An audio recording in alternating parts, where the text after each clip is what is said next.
we've got a little bit of news today, and so I think it's time for us to go and do the news. Let's get to it.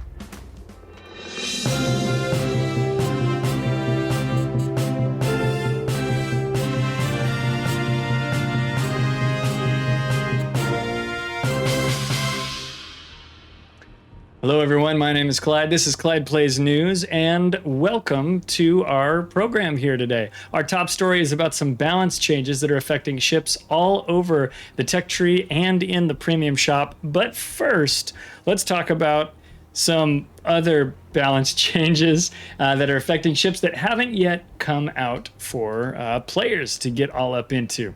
The first here is looks like a buff for the Japanese submarine I-56. I-56 has a main battery deck gun, a player controllable deck gun that reloads in 2.25 seconds. That's being buffed down to 1.9 seconds.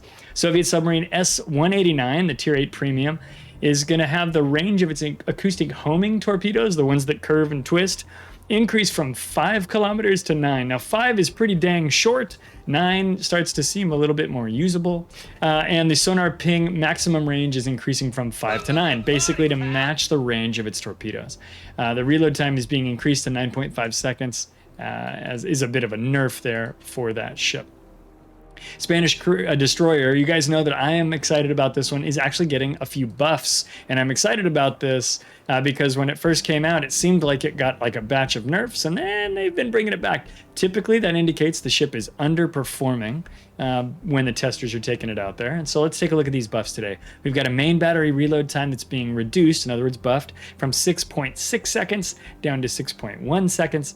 And the burst fire, this one has a 3 salvo burst fire, I think. It's being reduced from 30 seconds down to 28 seconds. Torpedo time reload is also being reduced by about 5 seconds. Not a huge buff on the torps, but any buff is still a buff. The American cruiser Vallejo is getting a nerf to its main battery reload time. It's going from 5.5 to 6.1. I haven't tried this ship, and so I'm a little more free to speculate about it. But that's interesting to me. I would not have suspected that that ship was going to get a nerf. So I guess we'll see how she feels when she does come out. And the main battery firing range is being reduced. It's coming down from 16.7 to 15.7. The Japanese cruisers Shimanto, Takahashi, and Yodo are getting an HE penetration buff. It's going from 25 millimeters to 30. Now, 30 millimeters, you may know, is the same pen that we have on ships like Kitakaze and so on, that Kitakaze Haragumo batch. And so we're seeing kind of a similar treatment being happening to these 3 ships. These 3 ships, if I recall correctly, have 150 millimeter guns. And so 150 divided by 6 is 25 millimeters. That's how we get the 1/6 HE pen. And now we're going up to 30 millimeters, which is above that normal 1/6 ratio. So that's cool for those 3 ships. I guess we'll see again how that feels when they come out and we're able to get our hands on them. Japanese cruiser Agano, Tier 5. This is I think the new Japanese light cruiser is getting an airstrike, depth charge airstrike similar to Furitaka's. Japanese cruiser Shimanto is the Tier 8 there. Sigma value is being reduced from 205 to 2. 205 being a better Sigma value than 2.0. So it's being nerfed when it comes to Sigma. Sigma is a value that has to do with the gun's accuracy. The Dutch destroyer Tromp is getting an increase to its minimum HE bomb airstrike distance. So this sounds kind of like a buff and a nerf, but this is actually a nerf. In other words, you won't be able to drop HE bombs as close to you as you could before, I think. If anybody knows differently, hit me up in chat. Let me know what's going on there.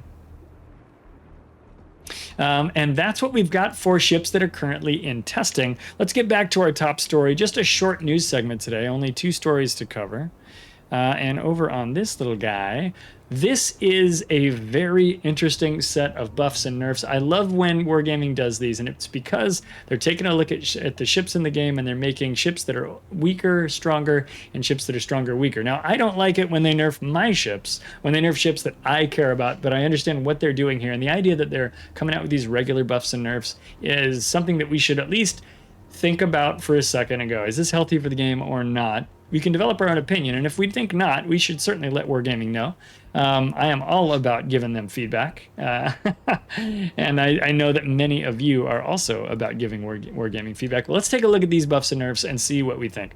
Maestrale and Avieri are the tier 5 and 6 Italian destroyer, Italian tech line destroyers. These guys are getting, I think, some nerfs. The maximum damage to the researchable torpedoes is coming down from 9,067 to 8,600 on both of those two ships. The chance for flooding is being reduced as well, and the torpedo reload time is being increased by 5 seconds on each ship.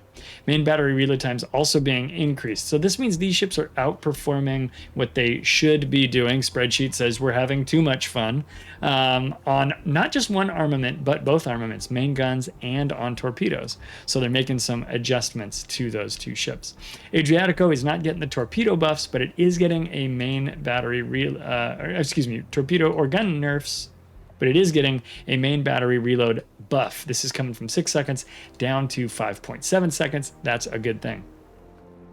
This next batch does not make me sad at all. Z31, Gustav Julius Merker, Felix Schultz, and Elbing are getting an increase to their HE damage. That is a buff. The chance to cause fire is also going from, and this seems like a big jump in my opinion, 8% fire chance to 12% fire chance. These 4 destroyers went from being ships that I would only ever use AP on to now being ships where I'm going to have to decide if I'm going to use HE or AP. So I think this is really interesting. That's a big buff to fire chance for these ships. I don't know if that's the right buff or not. Hopefully Wargaming's balance gurus have that figured out. The boffins in the Wargaming laboratory, hopefully those nerds figured that out right, because that feels like a big buff to fire chance. Siliwangi, let's sit up straight for this one. I'm so excited. Siliwangi is getting a main battery reload buff. It's going down from 5 seconds to 4.8 seconds, and the reload of the torpedoes is being improved by 8 seconds as well. Obviously, I'm a big fan of this. We got to see Just Chegg play the Siliwangi today on the official EU stream, and he and Scotta were chatting about how Scotta and I both enjoy this boat. I'm glad Scotta introduced it to me. Siliwangi is just an absolute blast to play. Let me check in with chat here a little bit. Jackal says he doesn't think the Italian DDs were overperforming. Well, I mean, hopefully you're past those ones then, because they are getting a little bit of a nerf, which is a bummer. Frost Knight says Elbonk getting an HE buff? Possible. Where's our Zao buff, says Nunez. These are all great questions. Let's keep reading and see. Udaloi. Okay, this is interesting to me. Udaloi's the stock hull is getting a detectability adjustment to be more similar to the researchable one. Surface detectability range is being increased from 8.3 to 8.9. Detectability after firing smoke is going from 3.3 to 3.6. So I think that for those of us who have a researched Udaloi, that won't be a problem. This is the Udaloi equipment tab. This hull would have a concealment with all of my mods of 6.8. And then the new hull has a 7.2. I just think that the original hull is going to be closer to that 7.2. That seems to be what we're seeing happen here. So I don't think for those of us who have the upgraded one, it's going to be a problem. But I do think for people who are about to play through Udaloi for the first time, they're going to have to deal with a slightly worse concealment. If it's going from around 6.8 to 7.2, I guess that'll be okay. Harbin is getting an repair party consumable. That's great, because I'm kind of struggling in Harbin right now, so I think I'll just wait for it to get buffed, and then I'll play it with a repair party. So I'm excited about that. No details as to how much repair party it's going to get, but the idea that one's coming is fantastic. Main battery reload time has been reduced on Jinan, which is the Pan-Asian Tier 10 light cruiser. That means it is getting a buff, 0.3 seconds. Now, for Leander, this one really chaps me a little bit here. The main battery time is being increased, from 8 to 8.5 seconds. Now, the reason why this is uncool is this is the second nerf Wargaming has applied to Leander. She used to have a 7.5 second reload, and now she's been pushed out to 8 seconds. And now they're going to push her out to 8.5, which means that Leander has been way too strong for way too long, according to the spreadsheet guys. I agree that Leander is powerful, and I like it like that. I have to admit, Leander has decent guns for her tier, although they're getting slightly worse. She's got a hull repair. She's got smoke. She's got acoustics. She's got torpedoes. I mean, she's kind of the whole package, right? And this kind of bums me out a little bit. I don't want them to keep nerfing Leander. I know a lot of players have a hard time with Leander because of her light armor, but I've got to tell you, she is a powerful little ship, and this is evidence of that. So hopefully we have a nice transition into this, and she's still powerful, she's still performant, but I don't like the full 1 second nerf over the course of a few months. That's a real bummer. Marlborough is the Marby's getting a Sigma increase. It's going from 1.4 to 1.45, which is nice. I think Marby's a good farming boat already just because it has so many guns, but I'll take a little more accuracy if I can get it. Champagne is going from 52,600 hit points to 60,900 hit points. High skill players are raising an eyebrow at this, but I think folks that are a little closer to the community average are going to do a little bit better in Champagne for this.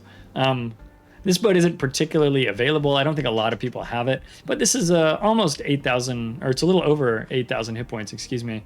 So it's a nice little buff to Champagne, and should result in some folks bringing her out of the garage again to give her a try. Researchable bombers on Ryujo. The maximum torpedo distance, or excuse me, damage is being reduced. That's a nerf to Ryujo's torp damage and a nerf to her flood percent as well. It's gone from 36% down to 34%. The Bearn is having its skip bomber damage reduced and its chance to cause fire reduced as well. Those are nerfs for Bearn. Unfortunately for Bearn captains. I think Bearn is a pretty powerful ship. That one doesn't really surprise me.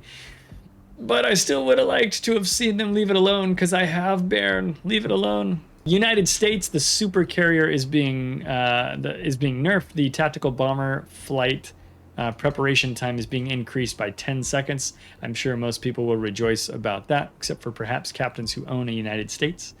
The depth charge airstrike parameters have been unified for all cruisers and battleships. Now that statement sounds like we're going to fix things like the range of the depth charges on Ohio and Massachusetts, etc. But that's not true. I think this is only about damage and cooldown time. The ranges are still going to be unique for the ships based on what the adjustments for those particular ships have called for. And that's a real bummer because if you've ever played Massachusetts, Ohio, or similar battleships, those guys have really short ranges for the depth charge drops.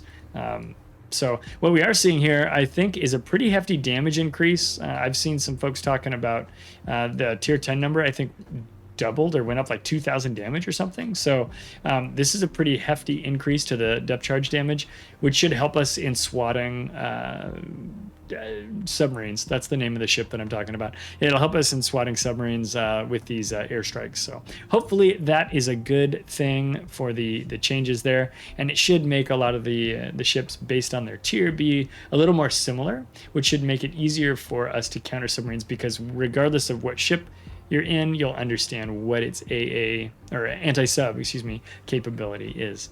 And folks, that is all we have for the news. Thank you so much. If you're watching this later on YouTube, of course, we encourage you to keep watching these videos on YouTube. But if you'd like to come join us for the live show, you can hang out with us at twitch.tv/ClydePlaysLive. If you'd like to join our Discord, that is available. There are links to both the Twitch channel and the Discord down in the description of this video.